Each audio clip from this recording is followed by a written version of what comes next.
everyone. My name is Hosna and I'm doing my PhD in the Faculty of Education at the University of Regina. In this video, our participants are sharing their experiences and stories as a graduate student in the Faculty of Education.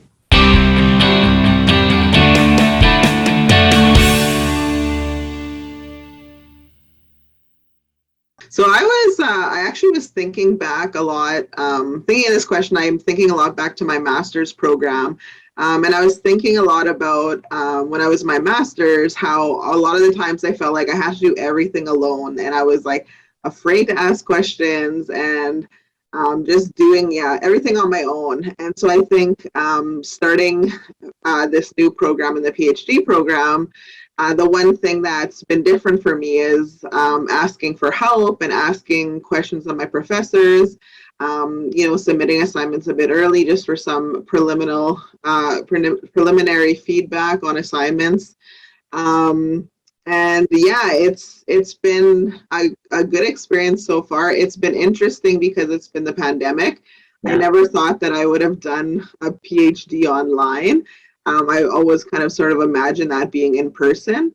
But at the same time, I've also been really grateful to do my PhD program from the safety of my home, considering, the virus and how it's really impacted society. So I've been really lucky for that. And, I've always wanted sort of to be a lifelong learner and to pursue further education. And so when I was done my master's, I actually went back and did an Indigenous Studies degree because that's also another passion of mine. And even after I was done that, I still was just itching for some more learning.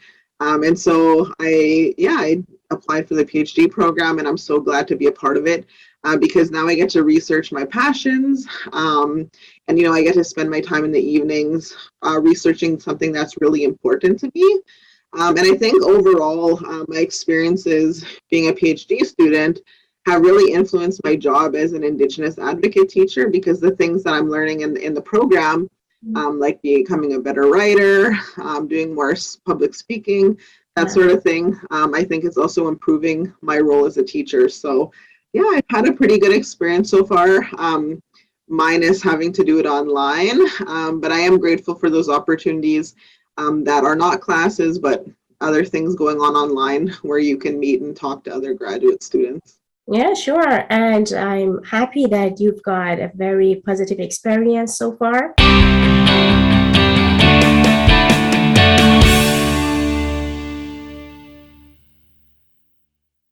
Yeah, I think I would say it's been a wonderful experience to study at the University of Regina.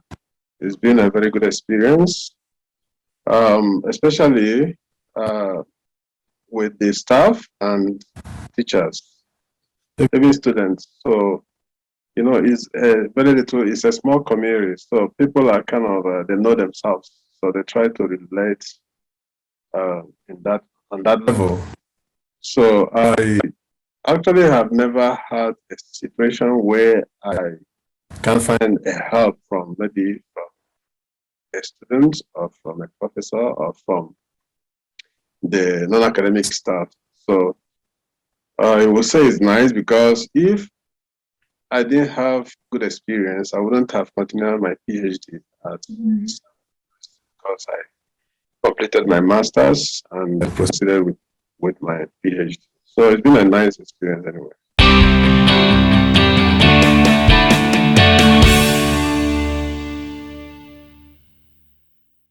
My experience has been, I think, a little different than maybe the traditional route.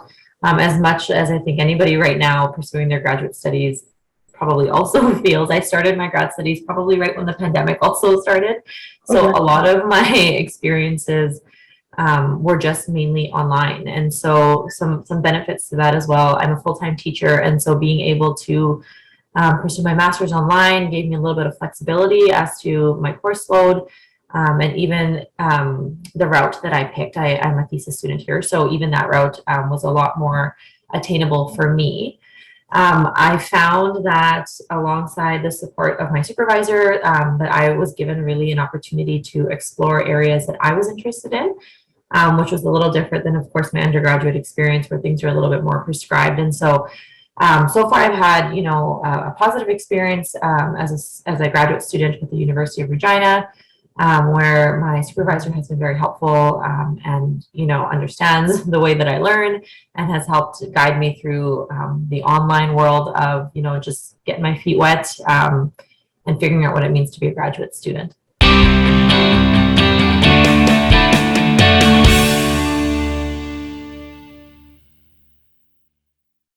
When I started my PhD program, it was at the same time that I moved to Canada. I had to adapt myself, new culture, people, land, food. Everything was pretty new. And on the other hand, PhD was difficult and new for me. You know, having all of them at the same time and trying to make a kind of balance between each and every part of my life was a really big challenge. So I started working on, I didn't have any idea about what is the topic that I'm passionate about and I would like to work on. I had some ideas, but it was not as clear as I really needed. And there were some students who knew that what they wanted to do, but it was not the case for me. So I started taking some courses, and after finishing the courses, I started working on my proposal, reading many books and many articles to be able to situate myself and create a kind of proposal. Right now that I'm doing my comprehensive exams, I am pregnant, so another chapter in my life has just started. And, you know, like any other journey in our life, I think that a PhD has its own good days and bad days. Sometimes you like to study, sometimes you don't like really, you don't feel that you like it. What is important is, I think, to work hard and stay positive.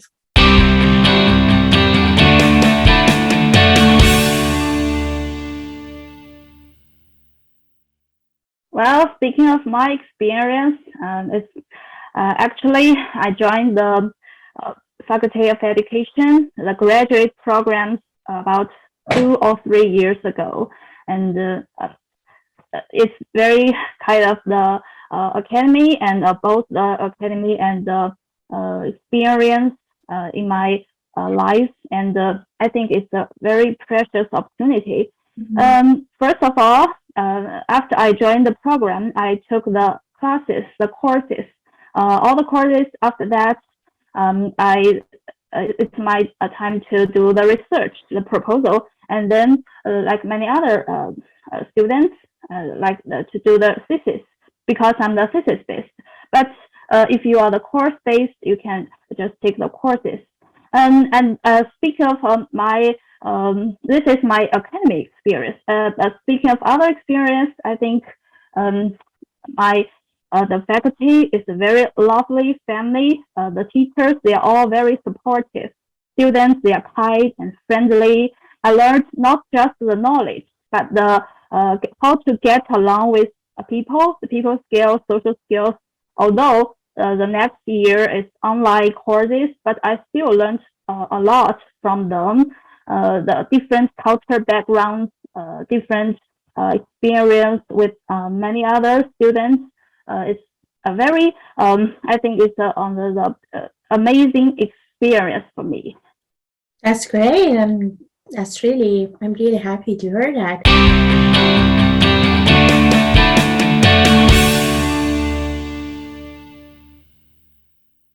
Oh my, where can I start?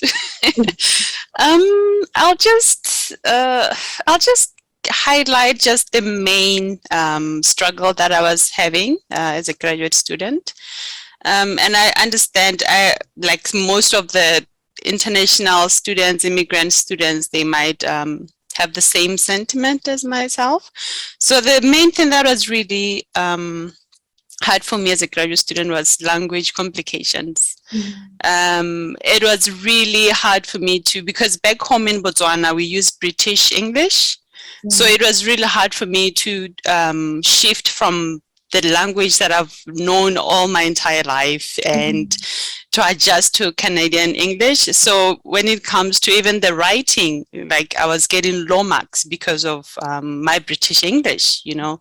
So those are things that was really really hard for me to struggle with. And on top of that, my accent, oh my goodness, my accent was making people so uncomfortable in class. So at times I felt like, you know what, I'll just be quiet and don't make anyone feel uncomfortable. So yeah, those were the first few experiences. But then I had to find ways, you know, because I couldn't survive in that, you know, in that terrible stage for long. So I had to find some ways to deal with it. Otherwise, I was going to lose my mind.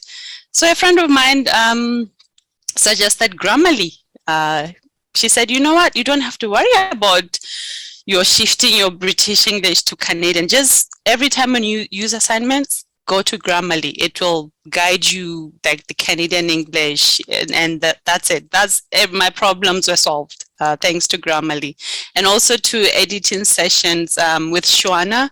Those were very useful for me. Like you know, as some guidance, like the AP formatting. Those were most useful resources that I used as a way to, you know, to survive the graduate studies. Yeah. So overall, it's been great. Right now, you are the winner in your journey. Pardon? Right now, you are the winner in your journey. So I'm happy you shared these beautiful ideas and experiences with us. You mentioned that you suffered a lot due to language proficiency. And I think that it's something which is really natural because, and we have to think about it as a kind of a strength that we have as an international student or as an immigrant student. Why? Because it is something that we learned extra, and having communication and making communication with different people, with different cultures and language is not an easy thing to do. And I'm so happy that you found some ways to deal with your problem. And again, this is part of your strength, and you improved yourself. As you mentioned, Grammarly, because I used it a lot, helps a lot, and I really recommend students using that. And also, you mentioned the editing sessions that the Faculty of Education provides us, and I highly recommend and suggest students taking those emails seriously when they receive them, because I think that we really, at the beginning, really need them.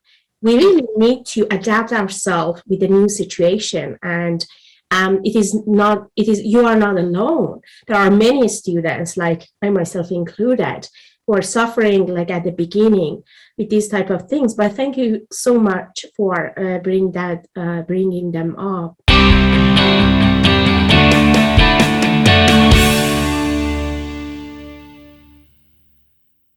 My experience as a grad student, as you pointed out, spans quite a while ago, and it's a differentiated grad student experience. I started at the University of Calgary in my Master's of Education, and I had full intention of doing the thesis route. I had a terrific supervising committee. Now, I will date myself. At the time, distance learning was actually done via audio. I was sitting in High River, which is about 50 kilometers south of Calgary, with a teacher colleague.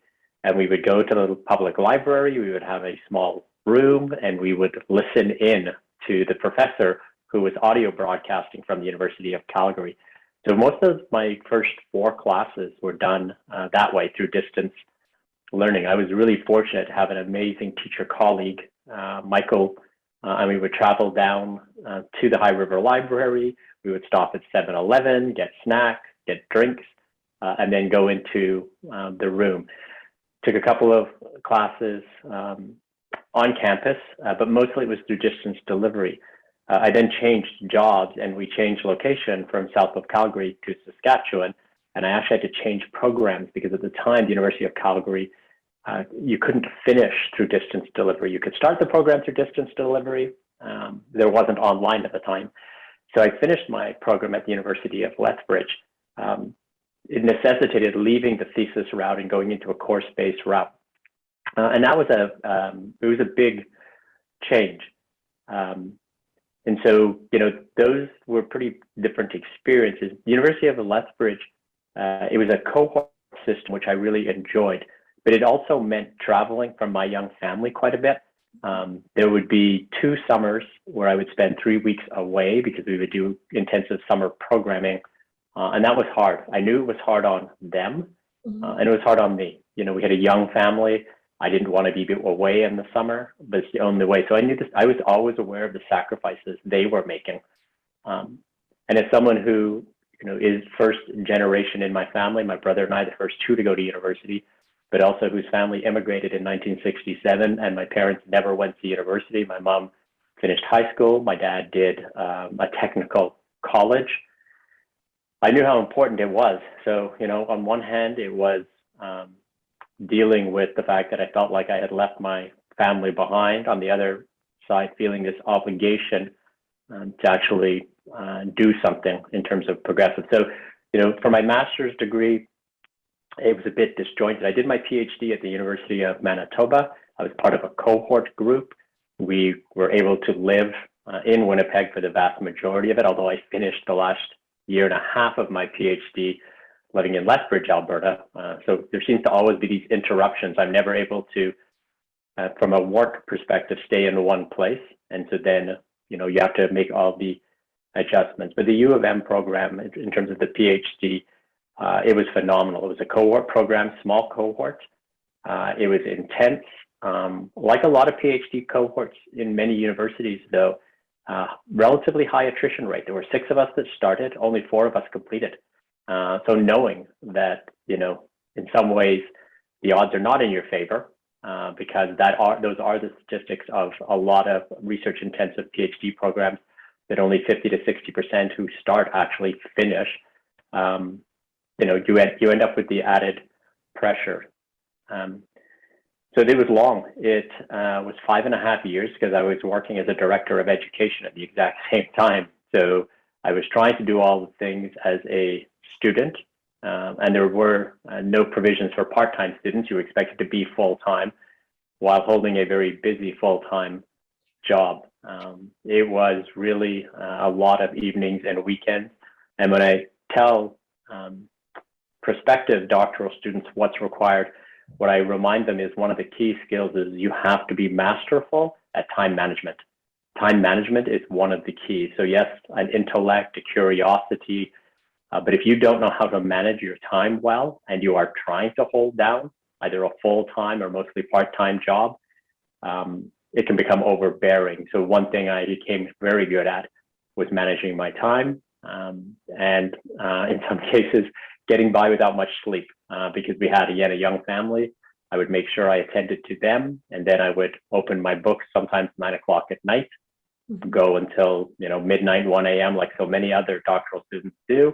Yeah. And then I had to be up by 6 o'clock the next morning to get off to work. So, you learn sometimes to get by with a little bit less sleep. Yeah, exactly. Oh, thank you so much for sharing these beautiful ideas. And most of them, I think that are great points that have resonated with me, and I'm sure that it will resonate with many students' experiences. So you pointed out some ideas like distance learning, because right now we are in the, due to COVID pandemic, I think there are a lot of us who maybe we are suffering from staying at home and taking the courses online. And do you have any tips or idea that how you dealt with distant learning, when you were a student? Yeah, so with the distance learning, probably the biggest benefit was to find, that small cohort of colleagues. I'm not an extrovert. I actually much enjoy smaller groups, 2, 3, 4 people to have conversations with. And so I really found a tremendous benefit with finding a couple of colleagues, other students who I could stay connected to. And again, I'm dating myself, but that's the reality. And it's before the internet, but having conversations like this, where you actually set up 30 minutes, 45 minutes to talk about an article, to talk about a reading, to talk about an idea, to not spend, all the time focused on the loss and the longing, which is real when you're disconnected, but to really, frame it as supports to each other. If you're sharing a reading, hey, here's 2 or 3 things that popped out, when I read it, and, tell me what you saw when you read it, and let's have a conversation. And doing those things outside of the class were a huge benefit to me, being able to have those kinds of meaningful interactions. They made a difference. And I'd actually say in some cases, more so than the large classes where there were 15 or 20 people, because again, my nature is sometimes to not always speak what I'm thinking in the larger group. I tend to feel more comfortable in smaller groups. So I would suggest for those students who are dealing with, the online distance learning that's been thrust upon you because of COVID, is to do things like this, to actually purposely reach out, to prepare yourself as a student to have a meaningful conversation about the topic. By all means, connect on a human level. But that was a huge benefit, was having a few people, sometimes differing opinions. We never got argumentative, but we would disagree. But to stay connected is key. Yeah, I think having community, supportive community means a lot. And you also mentioned that you stayed away from your family. And I think that there are many international students who are away from their families these days. How about that? How did you figure that out? It wasn't easy. Now, again, the international students that, all of you, you've got it. It is so much more difficult because you are so far away. I was that's probably about a 5-hour car ride away from my family, and I would go for 3 weeks at a time. So, it's tough by my standards, not tough in terms of comparison to what all of you are dealing with. I would remind myself, I'm someone who's incredibly tight with my immediate family, my partner and my 3 children. I had to remind myself why I was doing this. Why was I involved in grad studies? To acknowledge the feelings of, loneliness, and there were lonely times. I remind myself, it's, again, aging myself.